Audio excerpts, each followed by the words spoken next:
in the chat, if you can just tell me if you're done the pretest, so we can like move on to the next slide and start our presentation. So if everybody can like give me a thumbs up, a yes, done. Anybody need more time? You know, just put that in the chat too. Like, give me a minute. Awesome. Ah, thank you. All right, Naja, you still working on it? No problem. You could still keep working on it. I think that what I'll do is I'll just, you know, start the presentation and you can just kind of like listen along. So with, all right. So I want to highlight 3 individuals. There's William, and I want you to think about for yourselves. We just celebrated a graduation in my household. My 18-year-old son graduated from high school last month. We're very proud of him. So, you know, graduation is still fresh in my mind as far as like, you know, all of the feelings that come up at the, you know, end of one, I guess, career and the beginning of another, you know, a new adventure. So I want you to hear William's story. William graduated head of the class. He earned scholarships, you know, leadership and basketball awards. What are some things William did or didn't do during high school? So I know that we asked you guys if you had like a pencil or pen and paper handy. You know, I'd like for you to like jot down maybe some ideas. Like, what do you think? And we'll go over the answers, but, you know, jot down like, you know, a couple of things that you think William might have done in his high school career to earn those leadership and basketball awards. What do you think that he did throughout his 4 years at high school? Or what do you think that he didn't do? And you can even type it if you want to share, you know, some ideas. I see sports, practicing, stay consistent. Good. These are all great answers. Great.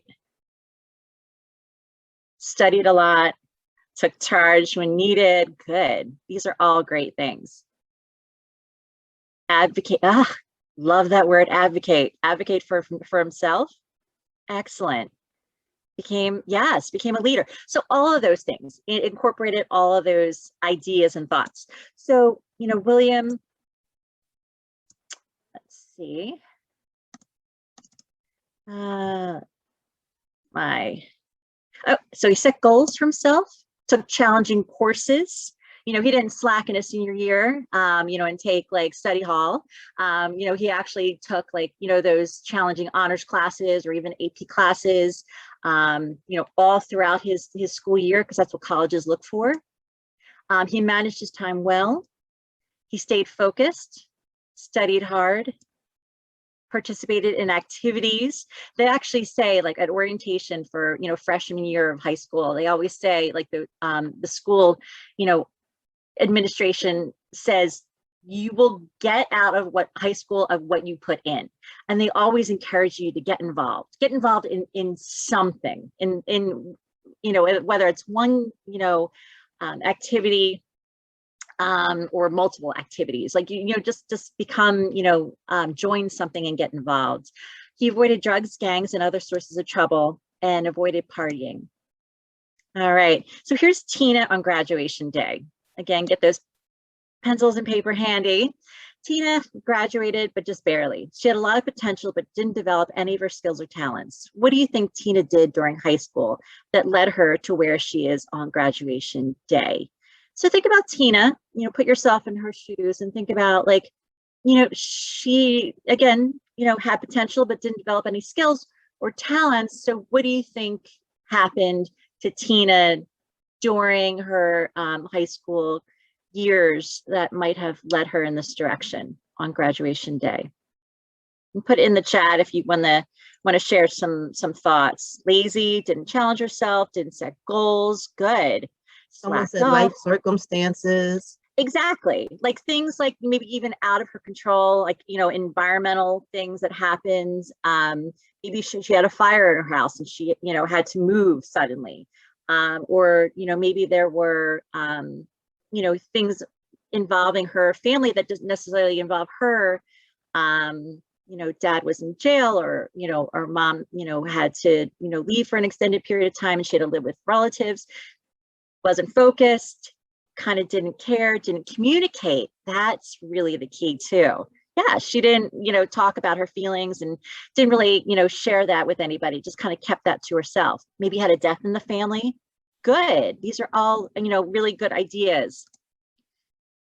All right, so let's think about wasted time, didn't study, abused drugs, possibly hung out with the wrong crowd, had family problems, possibly got pregnant, lost focus, prioritized friends over school. Here's the last person that we're going to talk about today, Brian. So Brian isn't at graduation. What might Brian have done that led him to where he is on graduation day? So what do you think happened to Brian? You can write it down, jot down some notes, or put it in the chat. What do you think happened? He dropped out? Had a kid? Drugs? Okay. Any other, thoughts, ideas? Work. Okay, He yeah. probably didn't graduate and didn't want to come. Right. Okay. Well, maybe, right. Maybe he just graduated, or maybe he chose not to attend the ceremony. Okay.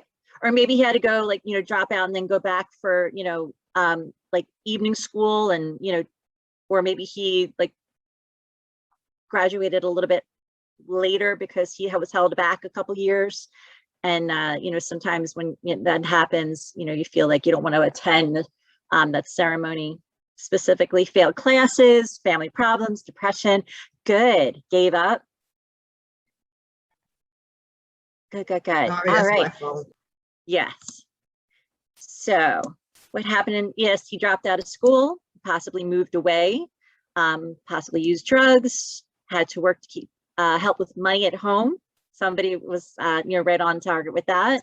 Died of a drug overdose, got arrested and put in jail, joined a gang, or didn't care. Okay, so let me give you a little bit of backstory about what happened with William and Tina and Brian. So William and Tina dated freshman year in high school.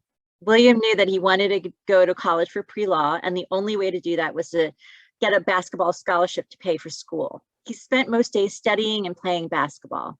Tina felt left out of his life and broke up with him. She withdrew from friends and family for a while until she met Brian. Brian didn't care much about school. He partied a lot on the weekends, dropped out of school in his junior year. No one has heard from him since.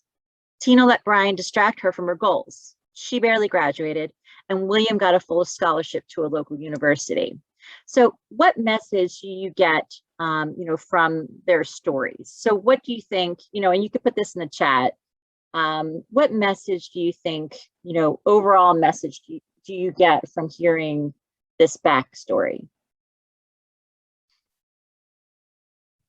Anybody has any thoughts about that? Stay focused, distracted, one didn't care, right? So there's a lot of dynamics going on. You become the people that you surround yourself with. Interesting. Tina shouldn't have been so focused on guys. this she wasn't focusing on. Focus more on herself, because if that was the case, she would have been almost on the same level as her. Exactly, and that could, she could have had, definitely some mental health issues, some low self-esteem. Brian was a bad influence. We can't blame it all on Brian though, but again, Tina, she didn't use the situation to get better. She kind of let the environment or what was happening kind of around her, dictate what she was going to do or not do, as instead of looking in more towards herself and really like bringing herself up and and out of a situation that, yes, she should have been there to support him instead of being so stubborn. That's interesting. And she relied on external sources for validation. Guys, this is great stuff. Perfect. So moving on, want to talk a little bit about the overall message. So the overall message is stay focused on your goals. Getting involved with the wrong people can keep you from reaching your goals. So who you associate with might possibly influence the decisions that you make.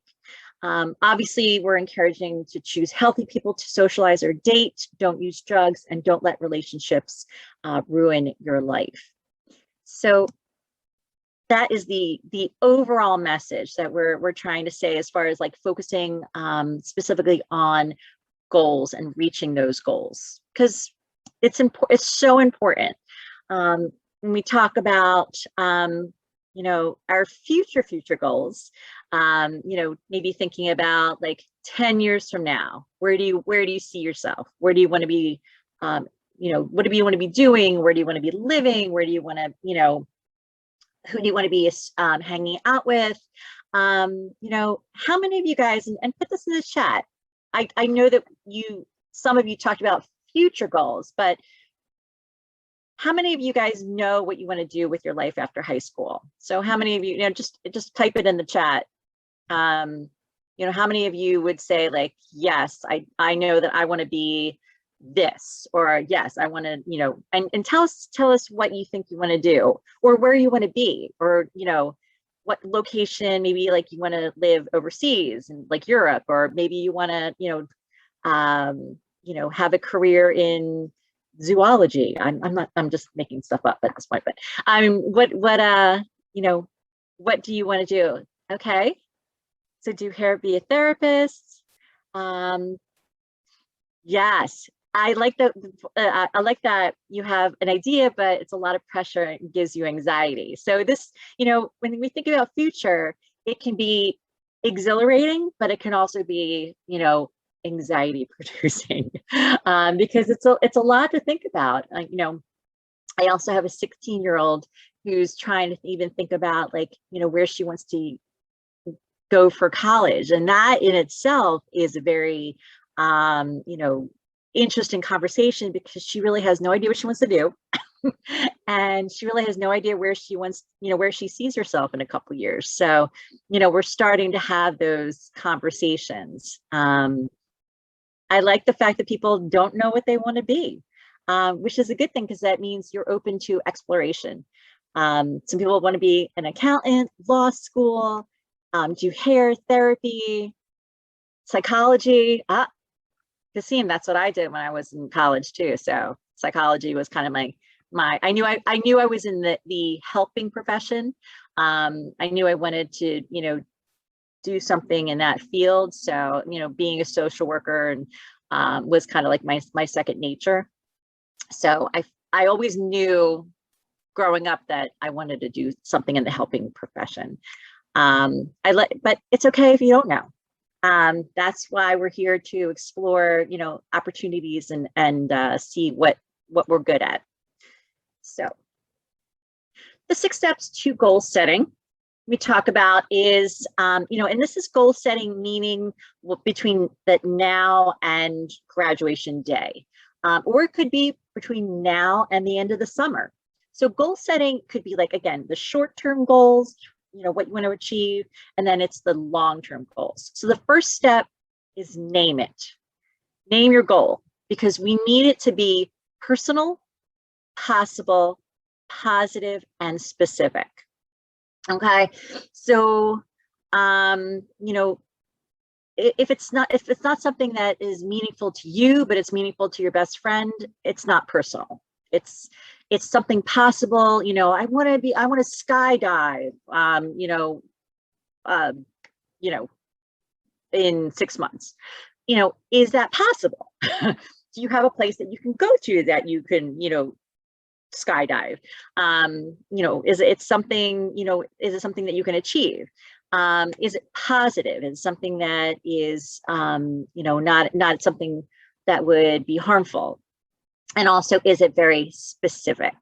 It can't be just like, I want to learn Spanish. It's like, well, again, how are you going to do that? Are you going to download an app?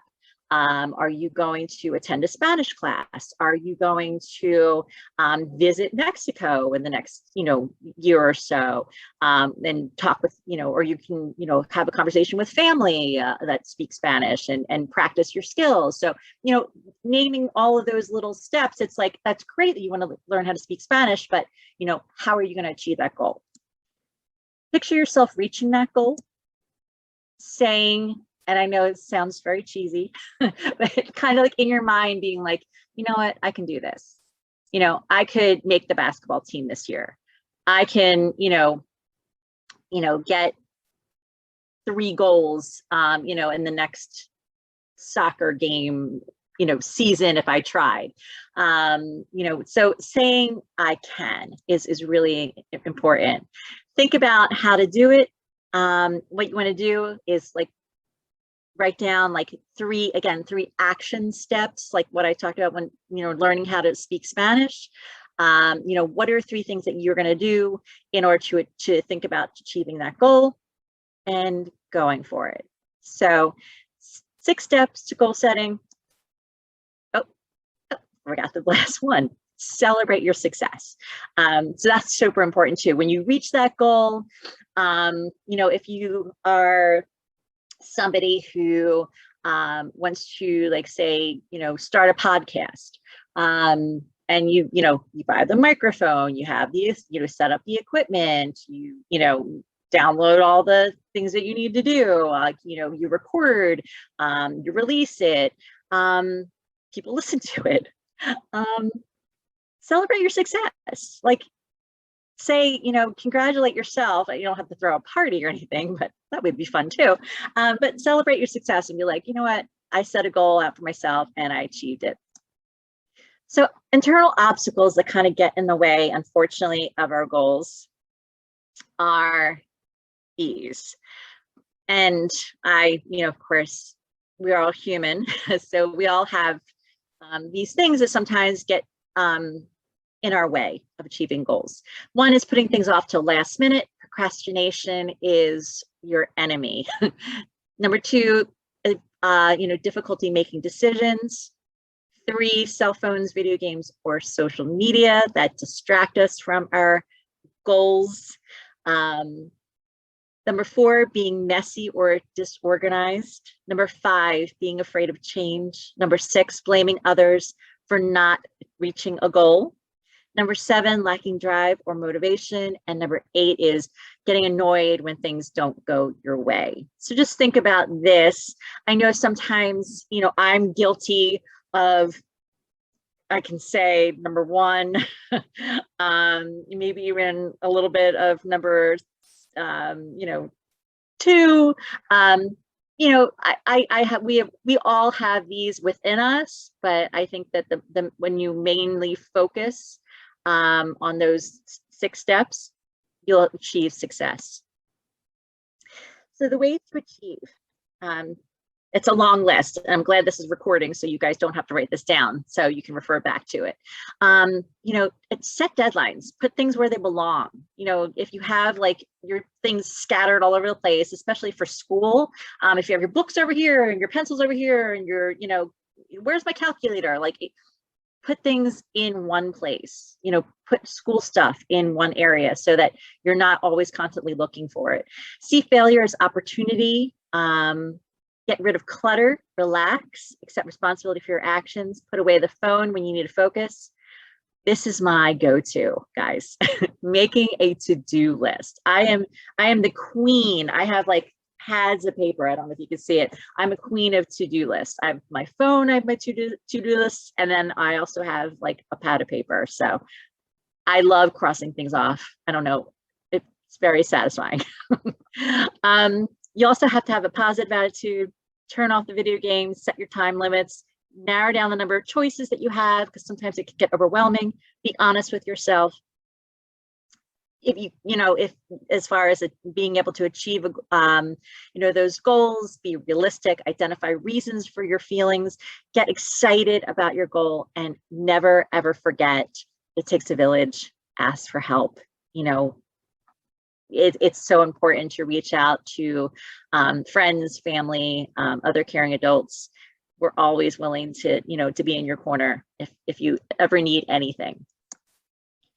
All right, so we have completed goal setting, and we are going now on to decision making. So Henry has a dilemma, and I want to, talk a little bit about Henry's dilemma. So on the first day of the new semester, Henry reads his science syllabus and sees the words group project. He usually doesn't like group projects because it winds up being double work for him. However, this project is pre-assigned and Charlotte is in his group. Henry likes Charlotte and has been wanting to ask her to the school dance. This would be a good way to get to know her better. 2 weeks come and go. As he anticipated, his group is falling apart. Amelia says her schedule is too crazy. Devin always seems to cancel last minute, and Charlotte is not doing her share. Henry needs a good grade on the assignment. He is thinking about talking to the teacher to get reassigned to another group. So put in the chat what your answer would be. What do you think Henry should do? Should Henry ask to join another group or stay where he's at? So I want you to put in the chat, go or stay. What would you do if you were Henry? Oh, I got a lot of goes. Oh my goodness. You guys are harsh. Go. Everybody's like, go, go, go. All right. All right, okay. Anybody would stay? Anybody have any, no, it's all goes. All right. All right, so Henry has a dilemma, and let's talk about what Henry should do. All right, so Henry's options are, if he asked to be reassigned, so if he goes, there's a couple things that can happen as a result. So there's positive consequences and there's negative consequences. So the positive consequences would be, okay, and think about this if you were Henry, if he goes to another group, he might get a better grade, right? He might be proud he spoke up. He shows the teacher that he cares about his grades. But there's also a downside too. And I want you to, try to think about this for a moment. With Henry, his new group might be worse. And think about that. Think about groups that you've been in, over the years, group projects and getting things done. You ask to be reassigned, then it's like, this group is even worse than the first group I joined. You might get a bad grade with the new group. And also Charlotte, I forgot about Charlotte. Charlotte might not take a liking to him. She might be like, oh, this guy, and she might kind of blow him off. So when we think about so those are the goes. So if you think about the stay, so if he does not ask to be reassigned, I just want you to, maybe like jot down in chat, what do you think are the positives and what do you think might be a negative? So maybe jot down your thoughts. So negative, the same thing might happen. At that point, go solo and make it clear they didn't help. Yeah, like kind of call them out and be like, I'm just gonna go on my own. At least he knows what he's working with. Right. So if he chooses to stay, at least he what's that? It's the devil that or something like that. It's like, than the devil that you don't know. So you'd rather like deal with some, with who as far as like their capabilities and quirks, rather than, the devil that you don't know. So I agree. Okay. All right. Very good. So I guess some of the positives might be, let's see, that Charlotte might go to the dance with him. So think about that. So not great grades, but hey, you get to go to a dance with Charlotte. He becomes friends with his original group, perhaps even with all their you know, you know, contributions. He still likes them as people, even though they might not be, you know, contributing to the group. And then also the negative side of the effects are, obviously, he's probably going to get a bad grade, and the group might blame Henry for the bad grade. And also, I find that, you know, I've been talking to a lot of teenagers over the years, and, you know, when I give them this situation where it's like, should you stay or should you go? They'd be like, well, I just like do it on my own. And then, but that also in itself, I know you guys, you know, are probably very good students, and you probably be like, you know, I'll just take on all that work. And that's a lot of, you know, first of all, you shouldn't have to. And that's a lot of responsibility, you know, to put on yourself. And, you know, again, it is a group project. So learning, and we'll talk about this in the future, you know, when we meet again, about communicate next week, actually, about communication, and really talking and using some assertive skills in order to get what you want from the group without insulting anybody. So we'll put a pin in that for now, but we're going to move on to the next. Adrian, looks like in the chat you have a lot of people who would rather do it solo. I hear you, and it's so funny because my daughter's the same way. She said the same thing. She's like, Mom, she's like, this group is terrible. She's like, they don't do anything. You know, so I'm just gonna have to do it all. And I was like, why should you have to do all the slides? Like, why should you have to do all the, you know? And I get it, and I understand that she, you know, you guys care about your grades, and that you just would, you know, just go on your own and just forget them. But again, it's not fair, and we want to make sure that, you know, we have some equity. Oh, and that also the thing is, Charlotte doesn't go to the dance with you to begin with. So you lose Charlotte and you lose, you know, your grades. So there's a lot going on there. So we're going to move on to the next pick and choose.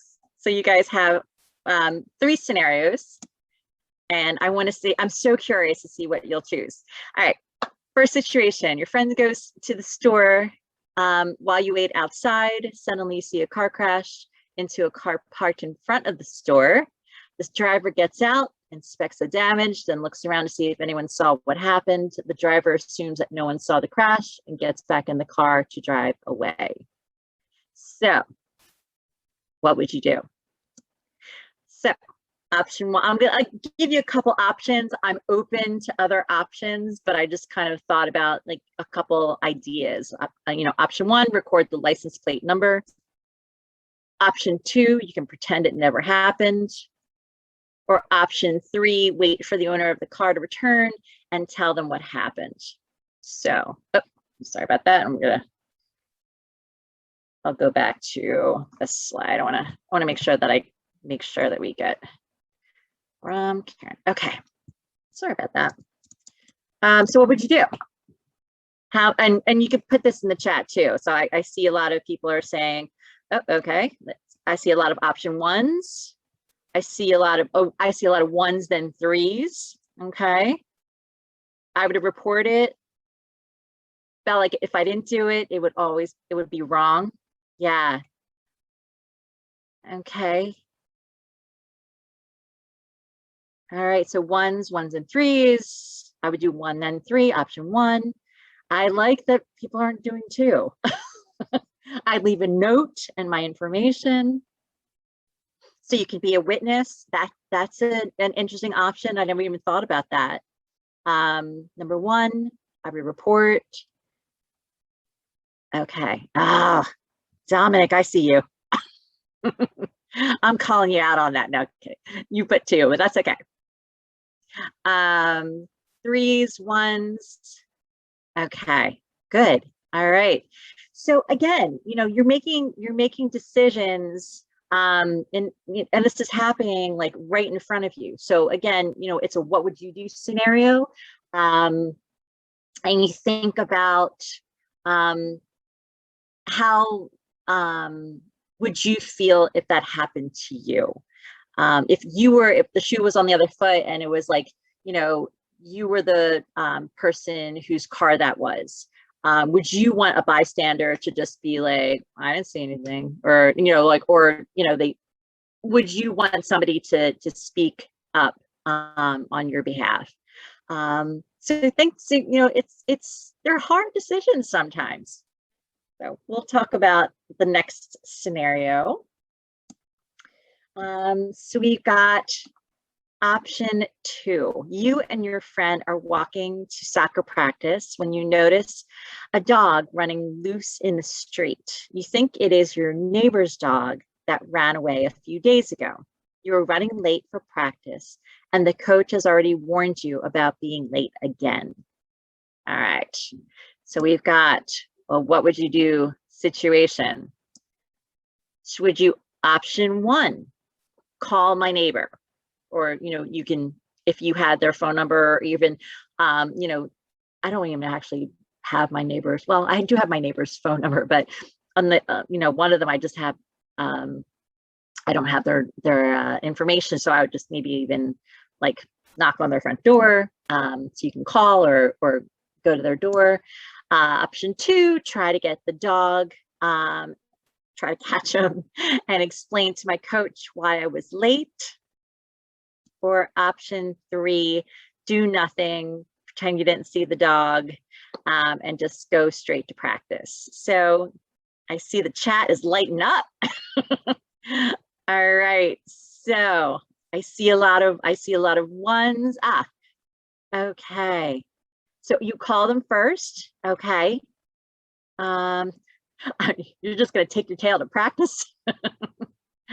Oh, is the neighbor nice? Oh, that's a great question. I don't know if that would matter. Would that matter if they were a good person or not? I mean, I let's just wouldn't say, want to take the dog back to the mean neighbor. That's probably why the oh, dog ran right. away. Taylor, you make a good point. I see where you're going with that. So if it's like in a an abandonment issue, where they're like letting the dog run free, and the neighbor is not taking good care of the dog, that might be like a call the SPCA kind of situation. Yeah, because dogs will go back home. Animals go back home if they get out, because that's where they get food at. But if they don't get here, they're not coming back. That's true. So there's a qualifier if the neighbor is nice or not, and if they're treating the dog well. But let's just say it's a very nice neighbor, and they're missing, their dog has run loose, and that what this dog looks like. So, so people would call. Yeah, is the neighbor giving? Yeah, but go ahead. What's the risk of me getting in trouble with my people, like with my mom and my dad, for being late for practice? Right. So that's the thing. Like you have to kind of, and so now you kind of are in a sticky situation, because it's like, if I choose to try to get this dog to get him back, and then I'm late, I'm gonna have to not only face my coach, but my mom and dad, and everybody's gonna be yelling at me for for missing, for being late to practice. But I hope that they would, accept your explanation and to understand that, you're just trying to do a good thing. I would call if I'm already late. So you could do that too. You can, text your coach and say listen, coach, I'm my neighbor's dog got out. I'm really, trying to help him, get him back in the house or get him in his yard. So I'll be, 10 minutes or 15 minutes late. I hope you understand. Good. Okay. So everybody is contacting the neighbor. All right. I see 1 or 3. Do nothing. Go. I call them, make sure that they get their dog back safely, and then tell my coach what happened. Okay. Dog probably ran. Kayla said dog probably ran away on purpose. I'll say a dog first any day. Oh, you're a dog lover too, Stephanie. Okay, great. Sometimes dogs just are too hyper. So true. And trying to run away for no reason. I'll try to help if the dog and the neighbor are nice. It sounds like that would sound like an excuse after talk with coach. Okay, gotcha. All right. Is there any other I guess there's no other really options unless anybody can think of anything interesting else to say, but we have a couple qualifiers for that. So here's our last slide. Actually, we got through the whole presentation pretty quickly. So this is the last scenario. You and your mom are picking up a few things at the grocery store. As you turn down one of the aisles, you see a pregnant woman put 2 jars of peanut butter in her purse. Okay, so kind of like picture yourself, you're shopping at the local market, you and mom are walking down, picking up a couple groceries, and you see a woman who's pregnant put a couple things of peanut butter in her pocket or jacket or bag. What would you do? So option 1, I just thought of these options, but there could be many different scenarios that you guys might have thought of. But option 1 would be don't say or do anything. Option 2, give her money to pay for the peanut butter. Or option 3, explain that there might be cameras and you don't want her to get in trouble, for shoplifting, and maybe possibly ask what you can do to help her out. So I'm open to other, thoughts, maybe in the chat if you want to just type it in there. Again, this is a situation where people have different feelings regarding. I see a lot of number 2s, give her money, buy the peanut butter. Number 1, don't do or say anything, just keep walking away, just kind of ignore it. Act like it never happened because you don't know what she's going through, mind my business. The lady might need something to eat and be desperate. I'll ask if she needs them to be bought because she doesn't have any money. Okay, Stephanie.